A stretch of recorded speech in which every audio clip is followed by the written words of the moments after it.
ভারতের সাথে সম্পর্কটা কিছুতেই ভালো করা যাচ্ছে না, কারণ ভারত বাংলাদেশের মৃত্যুদণ্ডপ্রাপ্ত প্রধানমন্ত্রী শেখ হাসিনাকে তাদের আশ্রয়ে রেখেছে এবং সরকারের বারবার অনুরোধ সত্ত্বেও ফেরত দিচ্ছে না। কাজেই এখন শেখ হাসিনা রয়টার্সকে যেমনটা বলেছেন, তিনি বলেছেন যে বাংলাদেশ সরকার তো বারবার ভারত সরকারকে চিঠি দিচ্ছে, এবার আমি যেতে চাই, কাজেই তারা ব্যবস্থা করুক যাতে আমি ফিরতে পারি। পুরো পাশার দানটা শেখ হাসিনা এই একটা ঘোষণার মাধ্যমে এমনভাবে উল্টে দিয়েছেন যে তারেক রহমানের জন্য, বিএনপি সরকারের জন্য এখন একমাত্র ভরসা হয়ে দাঁড়িয়েছে যে তিনি অন্তত ডিসেম্বর পর্যন্ত সময় দিয়েছেন। শেখ হাসিনা মে মাসে মাথা উঁচু করে শিগগিরই দেশে ফিরব বলার পর থেকেই শেখ হাসিনা এবং আওয়ামী লীগ বিরোধী রাজনৈতিক পক্ষের একেবারে টনক নড়ে উঠেছে যে সত্যি শেখ হাসিনা 2024-এর 5ই আগস্টের পর 2 বছর পেরোতে না পেরোতেই এমন হুঙ্কার দিচ্ছেন কোন সাহসে, যখন তার উপর মৃত্যুদণ্ডের রায় বহাল রয়েছে। কিন্তু শেখ হাসিনা শুধু সেখানেই থেমে থাকেন নাই, এরপর তিনি এবছরই দেশে ফিরব বলে আরেক সংবাদ মাধ্যমে সাক্ষাৎকার দিয়েছেন। আর সর্বশেষ আন্তর্জাতিক সংবাদ মাধ্যম রয়টার্সকে টেলিফোনে দেওয়া সাক্ষাৎকারে ডিসেম্বরের মধ্যে দেশে ফিরবেন এবং একা ফিরবেন না, তিনি আরও আওয়ামী লীগ নেতাদের নিয়ে ফিরে এসে আদালতে আত্মসমর্পণ করতে চান এই ঘোষণা দিয়েছেন এবং বলেছেন তিনি আওয়ামী লীগের নেতা কর্মীদের সারা দেশে বলেছেন যারা কিনা মামলা হামলার ভয়ে আত্মগোপনে মানবেতর জীবনযাপন করছেন, তাদের বলেছেন যে তোমরাও এসো, একদিন আমরা সবাই মিলে আদালতে আত্মসমর্পণ করি। এই পুরো দৃশ্যটা কল্পনা করে তারেক রহমান সরকার, বিএনপি সরকার এতটাই বিচলিত হয়ে পড়েছে যে একরকমের এক এক দিন এক এক কথা বলে একরকমের প্রলাপ বকার পরিস্থিতি তৈরি করেছে তারা। মানে পরিষ্কার বোঝা যাচ্ছে যে বিএনপি আর যাই চাক না কেন শেখ হাসিনা দেশে ফিরে আসবেন, এ পরিস্থিতিটা তৈরি হোক সেটা কোনোভাবেই চাইছে না। শেখ হাসিনা দেশে ফিরতে পারুন এমন একটা পরিস্থিতির কথা ভাবলেই তারা তাদের একরকমের রাজনৈতিক যে অবস্থান সেটা যে কতটা টালমাটাল হয়ে পড়বে সেটা ভেবে সম্ভবত ভীষণভাবে শঙ্কিত হয়ে পড়েছে। সে কারণেই মানে শেখ হাসিনার ফেরাটা রাজনৈতিক স্টানবাজির একটা ঘোষণা মাত্র। শেখ হাসিনা কোনোদিন ফিরতে পারবেন না, যদি তিনি ফিরতেই চান তাহলে পালালেন কেন, এসব নানা রকম ফরমায়েশি কলাম যেমন বাংলাদেশের মূলধারার দৈনিকগুলোতে লেখানো হচ্ছে বা লিখছেন বিভিন্ন পক্ষ, তেমনি ফেসবুক স্ট্যাটাসে সয়লাভ জুলাইয়ের পক্ষ শক্তির যে শেখ হাসিনা বলছেন বটে কিন্তু তিনি কিছুতেই ফিরবেন না। কিন্তু আন্তর্জাতিক অপরাধ ট্রাইব্যুনালের যে আগের চিফ প্রসিকিউটর, জামায়াত নেতা এবং পরবর্তীতে এবি পার্টির রাজনৈতিক নেতা তাজুল ইসলাম, যিনি আওয়ামী লীগ আমলে আন্তর্জাতিক অপরাধ ট্রাইব্যুনালে জামায়াত নেতাদের আইনজীবী হিসেবে কাজ করেছেন, সেই তাজুল ইসলাম বলছেন এরকম দুঃসাহস হওয়ার কথা ছিল না শেখ হাসিনার যে জুলাইয়ের দ্বিতীয় বার্ষিকীতে এসেই তিনি মৃত্যুদণ্ড মাথায় নিয়ে মানে এমন ঘোষণা দিতে পারছেন যে তিনি নাকি দিন তারিখ ঘোষণা করে দেশে ফিরে আসবেন। শেখ হাসিনার দেশে ফেরাটা ঠেকাতে মানে সরকার যে সবচেয়ে বড় যেই অস্ত্রটা, যে কৌশলটা গ্রহণ করতে যাচ্ছে সেটা হচ্ছে তারা ট্রাভেল পাস দেবে না। শেখ হাসিনার এমনিতেও পাসপোর্ট নাই, 2025-এর জানুয়ারিতেই ইউনূস সরকার শেখ হাসিনার পাসপোর্টটা বাতিল করেছে। কিন্তু এখন ট্রাভেল পাসটা না দিয়েই শুধু এটা আটকে রাখার তাদের কোনো আইনি অধিকার আছে কিনা বা আন্তর্জাতিক পক্ষগুলো এসব মেনে নেবে কিনা সেসব মাথায় নিয়ে এখন আন্তর্জাতিক অপরাধ ট্রাইব্যুনালে বিএনপি ক্ষমতায় আসার পর বিএনপির যেই আইনজীবীকে তারা বসিয়েছে চিফ প্রসিকিউটর হিসেবে আমিনুল ইসলাম, তিনি প্রতিদিনই শেখ হাসিনার দেশে ফেরা নিয়ে নানা রকম মন্তব্য করছেন। প্রথমে তিনি মন্তব্য করেছেন ডিসেম্বরে কেন, আপনি ডিসেম্বর জানুয়ারি পর্যন্ত অপেক্ষা করবেন কেন, আমরা তো আপনাকে এখনই চাই। সম্ভবত হাস্যরস করে তিনি এমন মন্তব্য করার পরপরই সরকারের একেবারে কর্তা ব্যক্তিদের তরফে তার প্রতি এই ইঙ্গিত এসেছে যে এ ধরনের কথাবার্তা হাস্যরস করেও তিনি যাতে বলে না বসেন, কারণ শেখ হাসিনা তো এটাই বলছেন যে ফিরিয়ে নেন আমাকে। আমার জন্য এর আগে তিনি বলছিলেন তার দলীয় ফোরামে যে তাকে যেমন করে সামরিক বিমানে রেখে আসা হয়েছে ঠিক তেমনি ভাবে তাকে যেন সামরিক বিমান পাঠিয়ে আবার নিয়ে যাওয়া হয়। কিন্তু আন্তর্জাতিক গণমাধ্যমগুলোর সঙ্গে সাক্ষাৎকারে তিনি তো বলছেন তিনি প্রস্তুত, তিনি দেশে ফিরতে চান, তিনি আদালতে বিচারের মুখোমুখি হতে চান এবং তিনি চান দেশবাসীর সামনে এটা প্রমাণ করতে যে কি হাস্যকর বিচারের মাধ্যমে তাকে মৃত্যুদণ্ডের রায় দেওয়া হয়েছে এবং তিনি বলছেন তিনি বাংলাদেশের আদালতের উপর ভরসা রাখতে চান। তাহলে এ অবস্থায় শেখ হাসিনাকে ডিসেম্বর বা জানুয়ারিতে কেন, আগস্টেই আসুন, এখনই আসুন বলে আরো উস্কে দেওয়া যে ঠিক হবে না, সেটা একেবারে সরকারের সর্বোচ্চ পর্যায় থেকে আন্তর্জাতিক অপরাধ ট্রাইব্যুনালের চিফ প্রসিকিউটর আমিনুল ইসলামকে জানিয়ে দেওয়া হয়েছে। এটা জানানোর পরেই সরকারের এখনকার কৌশল কি সেটা খোলাসা করেছেন আমিনুল ইসলাম সংবাদ মাধ্যমের সামনে। পরের দিনই তার গলার সুর একদম বদলে গেছে। তিনি একেবারেই বলছেন না যে ডিসেম্বরে কেন, এখনই আসুন, বরং তিনি বলছেন শেখ হাসিনার নিজে নিজে দেশে ফেরার কোনো উপায় নাই। আরে বাংলাদেশের নাগরিক বাংলাদেশে ফিরতে চাইছেন, তার কি কারণে বাংলাদেশে ফেরবার কোনো উপায় থাকবে না? যেই আন্তর্জাতিক অপরাধ ট্রাইব্যুনালের বিএনপির এই চিফ প্রসিকিউটর এর কদিন আগেই বলেছেন যে আমরা বিভিন্ন তরফ থেকে শুনেছি তিনি ভারতে আছেন, শেখ হাসিনা ভারতেই আছেন কিনা এ বিষয়েও আমাদের কাছে আনুষ্ঠানিক কোনো তথ্য নাই। অথচ শেখ হাসিনা রাষ্ট্রীয় অনুরোধের প্রেক্ষিতে আকাশ সীমা খুলে দেওয়ার পর বাংলাদেশ সামরিক বাহিনীর বিমানে করে ভারতের একটা সামরিক ঘাঁটিতে গিয়ে নেমেছেন এবং বাংলাদেশ রাষ্ট্রের তরফে তার নিরাপত্তার জন্য ভারতে তার থাকার ব্যবস্থা করার অনুরোধ করবার প্রেক্ষিতে ভারত সরকার সে সিদ্ধান্ত নিয়েছে।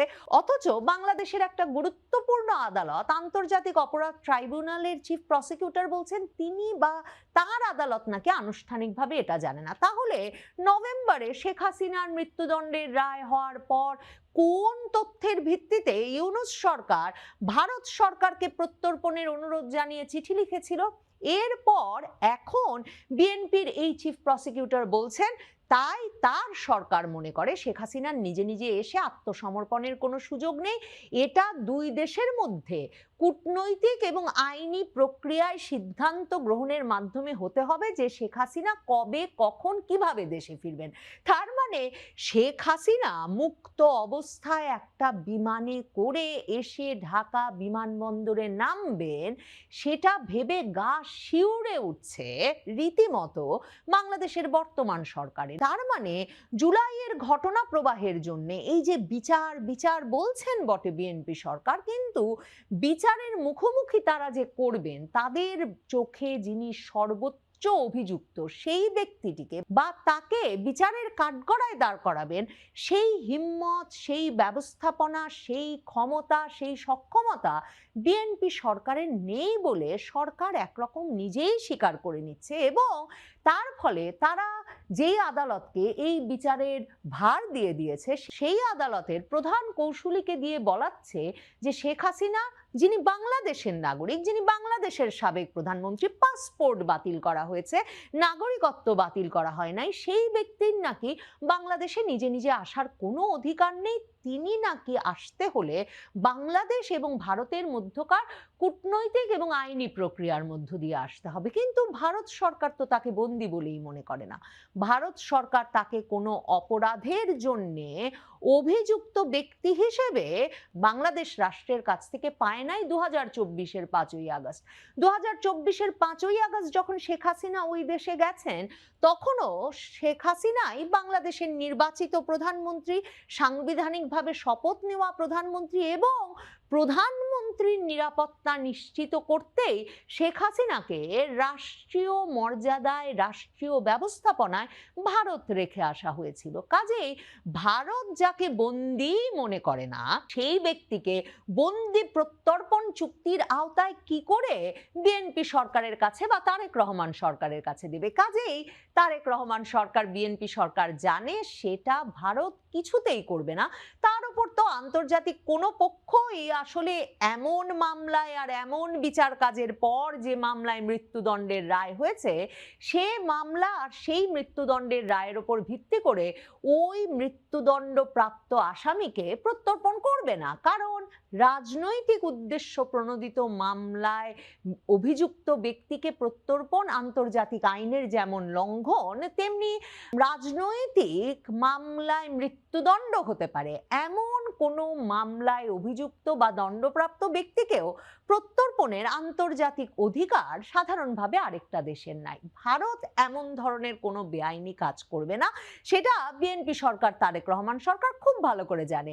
সে কারণেই বিএনপির একেবারে সর্বোচ্চ পর্যায় থেকে এখন আন্তর্জাতিক অপরাধ ট্রাইব্যুনালের এই চিফ প্রসিকিউটরকে বলা হয়েছে মোটেও শেখ হাসিনাকে উস্কানো যাবে না, ডিসেম্বরে কেন, আগস্টে নয় কেন, এখনই নয় কেন বলে, বরং শেখ হাসিনা যে নিজে নিজে আসতে পারবেন না আর চাইলেই আদালতে আত্মসমর্পণ করতে পারবেন না, তাকে যে বন্দি অবস্থায় ভারত সরকারকে বন্দি প্রত্যর্পণের মাধ্যমে গোপনে কোনো রকম ঘোষণা ছাড়া একেবারে নিঃশব্দে নীরবে বাংলাদেশ সরকারের কাছে হস্তান্তরের ব্যবস্থা করতে হবে, সেটা যাতে এই চিফ প্রসিকিউটর সংবাদ মাধ্যমে জানিয়ে দেন। বিএনপি সরকার, তারেক রহমান সরকারের আসলে ভারতের কাছে এটুকুই চাওয়া যে যদি শেখ হাসিনা সত্যিই দেশে ফিরতে চান, তাহলে অন্তত তাকে যাতে বন্দি প্রত্যর্পণ চুক্তির মাধ্যমে পাঠানো হয়। আর শেখ হাসিনা জানেন তিনি বাংলাদেশের বৈধ নাগরিক, বাংলাদেশের সাবেক প্রধানমন্ত্রী। তিনি বাংলাদেশে ফিরতে চাইলে এই সরকার তাকে ট্রাভেল পাস না দিয়ে আটকাচ্ছে, কিংবা ওই যে ১/১১ সরকারের মতো বিমানে উঠতে না দেওয়ার তালিকায় তাকে ঢুকিয়ে দিয়ে তার বাংলাদেশে আসার উপর নিষেধাজ্ঞা জারি করলে যে ধরনের আন্তর্জাতিক প্রতিক্রিয়া হবে, যে ধরনের মানবাধিকার লঙ্ঘন হবে এর ফলে, সেটা সামাল দেওয়াও বিএনপি সরকার, তারেক রহমান সরকারের জন্য কঠিন হবে। আর ওই যে তারেক রহমান সরকার কথায় কথায় বাংলাদেশের জনগণকে বলেন যে তারা বারবার ভারতকে বলছেন শেখ হাসিনাকে প্রত্যর্পণ করতে, কিন্তু ভারত তাকে প্রত্যর্পণ করছে না। এবং সে কারণেই সেই ইউনূস সরকারের আমল থেকে যেই যুক্তিটা বাংলাদেশ সরকার দিয়ে আসছে যে ভারতের সাথে সম্পর্কটা কিছুতেই ভালো করা যাচ্ছে না, কারণ ভারত বাংলাদেশের মৃত্যুদণ্ড প্রাপ্ত প্রধানমন্ত্রী শেখ হাসিনাকে তাদের আশ্রয়ে রেখেছে এবং সরকারের বারবার অনুরোধ সত্ত্বেও ফেরত দিচ্ছে না। কাজেই এখন শেখ হাসিনা রয়টার্সকে যেমনটা বলেছেন, তিনি বলেছেন যে বাংলাদেশ সরকার তো বারবার ভারত সরকারকে চিঠি দিচ্ছে, এবার আমি যেতে চাই, কাজেই তারা ব্যবস্থা করুক যাতে আমি ফিরতে পারি। পুরো পাশার দানটা শেখ হাসিনা এই একটা ঘোষণার মাধ্যমে এমনভাবে উল্টে দিয়েছেন যে তারেক রহমানের জন্য, বিএনপি সরকারের জন্য এখন একমাত্র ভরসা হয়ে দাঁড়িয়েছে যে তিনি অন্তত ডিসেম্বর পর্যন্ত সময় দিয়েছেন। তারেক রহমান নিজেকে নিশ্চিন্ত রাখতে চাইছেন, মেডিকেল কলেজে গাড়ি চালিয়ে যাচ্ছেন, তার মাথায় স্ত্রী ছাড়া আর কিছু নেই বলে এক রকমের হাস্যরস তৈরি করতে চাইছেন, নানা রকম রিল বানানোর সুযোগ তৈরি করে দিচ্ছেন নানা জনকে। কিন্তু তিনি জানেন তার ক্ষমতায় থাকাটা ততদিনই নিশ্চিত যতদিন যে আন্তর্জাতিক পক্ষগুলো 2025-এর ডিসেম্বরে তার দেশে আসা নিশ্চিত করেছিল তারা তাকে সমর্থন দিয়ে যাবে।